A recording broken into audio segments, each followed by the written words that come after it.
અરવલ્લીના ધનસુરા બાયડ હાઈવે પર આવેલા શ્રી રાધે કોલ્ડ સ્ટોરેજમાં અગમ્ય કારણોસર એમોનિયા ગેસ લીકેજ થયો હતો તેમજ ગેસ લીકેજ થતાં અફરાતફરી સર્જાઈ હતી। આ દરમિયાન મોડાસા નગરપાલિકાના ફાયર વિભાગને જાણ કરવામાં આવી હતી।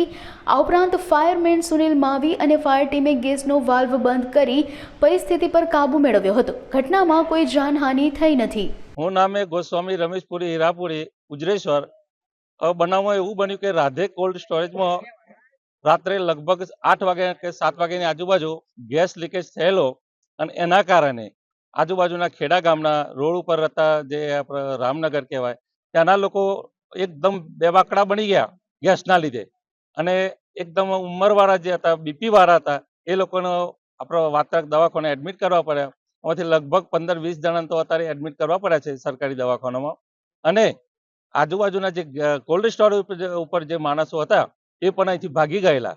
કોઈ માલિકો આવ્યા નહીં જલ્દી અને પછી ખબર પડતો ફાયર સેફ્ટી વાળા આવી અને ગેસ લીકેજ બંધ કરવાની કાર્યવાહી કરી અને આજુબાજુના જે માણસો ભેગા થઈ ગયા હતા એમને કહ્યું કે ભાઈ આ ગેસ લીકેજનું બંધ કરો તો માલિકો એવું કહે કે ભાઈ અમે આવતીકાલે બધું વ્યવસ્થિત કરી દઈશું।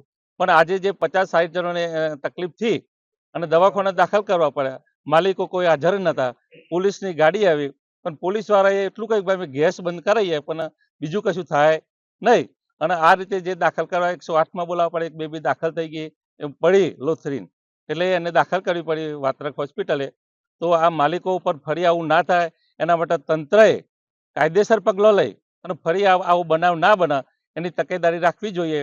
અને અધિકારી તરીકે પોલીસ સિવાય કોઈ ઉપસ્થિત હતા નહીં। આ ગેસ લીકેજ આટલો સામાન્ય બન્યો તો ખેડા ગામ આખું અત્યારે હૃદયપદે થઈ ગયું હતું। પણ આજુબાજુ ખેડા પોયડા છે, આ લહેરીપુરા છે, નવા ખેડા, આ રોહિતનગર અમારું બાજુમાં કામલી, લગભગ 5-6 ગામોને તો આની એકદમ અસર થઈ જાય એવી છે।